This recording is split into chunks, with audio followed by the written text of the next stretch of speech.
எனது அன்பான பிள்ளைகளே, மீண்டும் இந்த மாதம் உங்களை இந்த வீடியோ பாட திட்டத்தினூடாக சந்திப்பதில் பெரும் மகிழ்ச்சி அடைகிறேன். நீங்கள் எல்லாருமே நல்ல சுகமாக நல்ல பத்திரமாக இருப்பீங்கன்னு நான் நம்புகிறேன். ரைட், இன்னைக்கு ரொம்ப ஒரு ஹாப்பியான ஒரு நாள். ஒரு கிஃப்ட் ஒன்று கிடைச்ச நாள். கிஃப்ட்னா உங்களுக்கு தெரியும் தானே, ஒரு பர்த்டேக்கோ ஒரு கிறிஸ்மஸுக்கோ இல்லாட்டி உங்களுக்கு சந்தோஷமாக இருக்கிற ஒரு தருணத்தில் உங்களை சந்தோஷத்தை அதிகப்படுத்துகிற ஒரு விஷயத்தான் இந்த கிஃப்ட். அப்போ இன்றைக்கி நாங்கள் பார்க்க போகிறோம் எங்களுக்கு இயேசு கிறிஸ்துவனால கிடைச்ச ஒரு கிஃப்டை பற்றி, கடவுள் எங்களுக்கு கொடுத்த ஒரு கிஃப்டை பற்றி. அந்த கிஃப்ட் எங்கே தெரியுமா இருக்குது? இந்த கிஃப்ட் பேக்குகளுக்கு இருக்குது. நாங்கள் அந்த கிஃப்ட் பேக்கை ஓப்பன் பண்ணி அந்த கிஃப்ட் என்னென்னு பார்ப்போம். கொஞ்சம்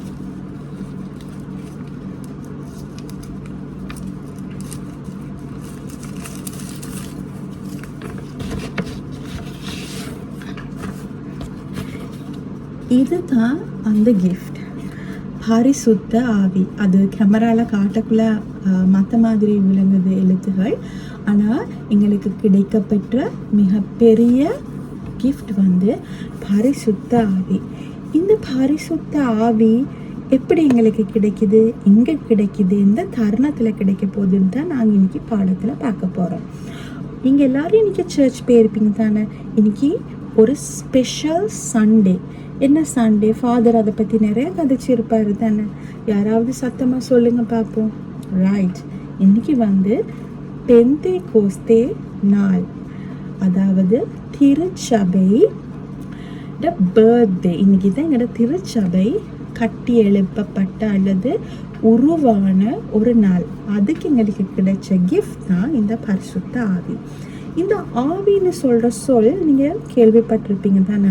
ஆவின்னு சொல்கிற சொல் ஆதியாகம் அல்லது தொடக்க நூல்லே இருக்குது. தொடக்க நூல் 1ஆம் அதிகாரம் 3ஆம் வசனத்தை நீங்கள் எடுத்தீங்கன்னா அதில் இருக்குது, ஆவியானவர் இந்த உலகத்தின் மேலே அசைவாடி கொண்டிருந்தார். அப்போ இந்த ஆவின்னு சொல்கிற இந்த சொல் ஒரு மிக பழமையான ஒரு சொல். இந்த சொல் எங்கேருந்து வரும்னு தெரியுதா?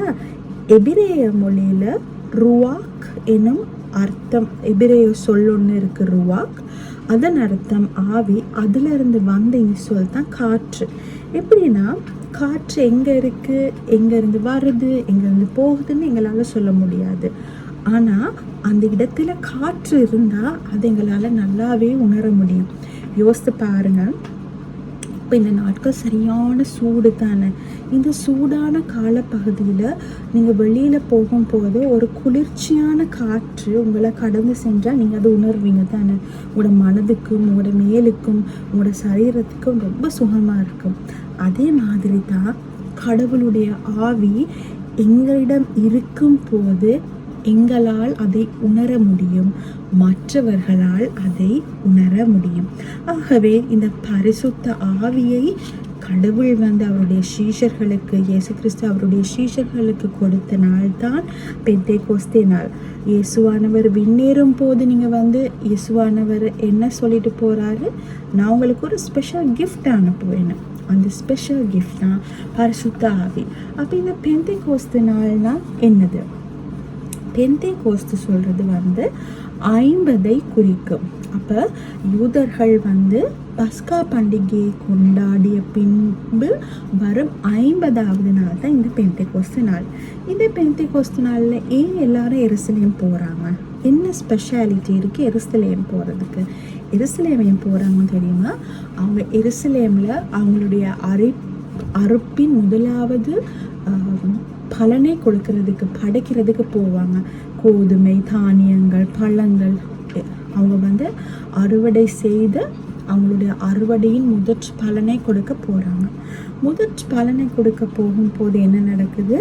நீங்கள் அப்போஸ்தலர் எழுதின புத்தகம் 2ஆம் அதிகாரம் 1ஆம் வசனத்துலேருந்து நீங்கள் வாசிச்சுட்டு போனீங்கன்னா உங்களுக்கு தெரியும், சீடர்கள் என்ன செய்கிறாங்க?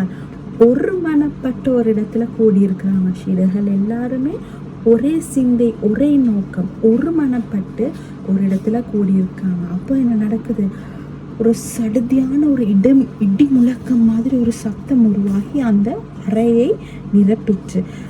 இப்போ இந்த நாட்களில் நைட்லலாம் மழை பெய்யும் போது இடி மின்னல் எப்படி கேட்கும், பட்டார் பட்டார்னு கேட்கும் தானே, அதே மாதிரி தான் ஒரு பெரிய சத்தம் இருந்து அறையை நிரப்பிச்சு.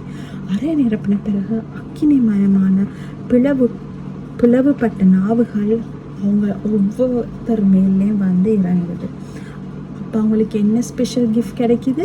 வெவ்வேறு பாஷைகளில் அவங்க பேச தொடங்கினாங்க. ஸோ அந்த இடத்துல அவங்க வெவ்வேறு பாஷைகளில் பேசினாங்க. வெவ்வேறு பாஷைகளில் பேசினாங்கன்னா, நான் முதல் சொன்ன மாதிரி எருசலேமில் யூதியாவில் இருக்கிற சகல இனத்தவரம் ஒவ்வொரு பாஷை பேசுகிறார்களும் கூடி வந்திருக்காங்க அவங்களுடைய அறுவடையின் முதற் பலனை கொடுக்கறதுக்கு. அப்போ இப்படி கூடி வந்திருக்கும் தருவாயில் என்ன நடக்குது?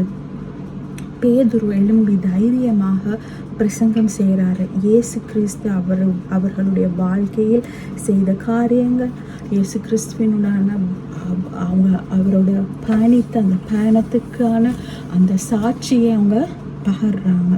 அப்போ என்ன நடக்குது? இப்போ அவங்க மற்ற சுற்றி இருந்த சிலாக்கள் ஷாக்ட். இவன் ஷீடன் ஒருத்தன் தானே, அல்லது இவன் மீன் பிடிக்கிறவர் ஒருத்தர் தானே, இவர் எப்படி இவ்வளவு பவர்ஃபுல்லாக இவ்வளோ உறுதியாக பேசுவார்? ஏன்னா பேதுரு பேசுனது அவ்வளவு உறுதியாக, அவ்வளவு திடமாக, அவ்வளவு கான்ஃபிடென்ட்டோடு அவர் தைரியமாக பேசுகிறாரு. அப்போ அவங்க சொல்கிறாங்க, இல்லை இவங்கெல்லாம் மதுபான போதையில் இருக்கிறாங்க, குடித்திருக்கிறாங்க, அந்த குடித்த போதையில் தான் இவங்க கடிக்கிறாங்கன்னு. இப்போ பேதுரு சொல்கிறாரு, இல்லை நாங்கள் இப்போ விடிந்து 3 மணி நேரம் ஆயிற்று, இவ்வளவு நேரம் எங்களுக்கு மதுபான போதை இருக்காதுன்னு அப்படின்னு பேதுரு நிறையா கதைக்கிறார். கதைத்து அந்த இடத்துல என்ன நடக்குது? 3000 பேர் இயேசு கிறிஸ்துவை ஏற்றுக்கொள்கிறாங்க. அந்த ஏற்றுக்கொண்ட 3000 பேருடன் தொடங்கியது தான் எங்களுடைய இந்த கிறிஸ்தவ திருச்சபை. ஆகவே அதனால தான் நாங்கள் பெந்தெகோஸ்தினால எங்களுடைய கிறிஸ்தவ திருச்சபையின் பர்த்டே அல்லது பிறந்த நாளில் நாங்கள் கூறுகிறோம். ரைட். இப்போ ஆவியானவர் ஒரு ஸ்பெஷல் வரத்தை அவங்களுக்கு கொடுத்தார், அதனால ஒரு திருச்சபை உருவானது.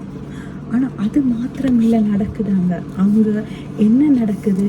அந்த ஆவியின் வரத்தை பெற்றுக்கொண்டவர்கள் அந்த ஆவியின் வரத்தை மற்றவர்களுடன் கூட பகிர்வர்களாக இருந்தாங்க. அவங்ககிட்ட சில முக்கியமான குணாதிசயங்கள் காணப்பட்டது. ரைட். அப்போ அவர்கள் எந்த பொருளுமே தங்களுக்கு வச்சிருக்கல, எல்லாத்தையும் அவங்க காமனாக தான் கருதுனாங்க. கூட இருக்கிறவங்க உடைமைகளை விற்று அந்த பணத்தை கொண்டாந்து தேவையான ஆட்களுக்கு கொடுத்தாங்க. எல்லாரும் ஒன்று இருந்து ஒன்றாக கூடி கடவுளை போற்றி துதித்தாங்க.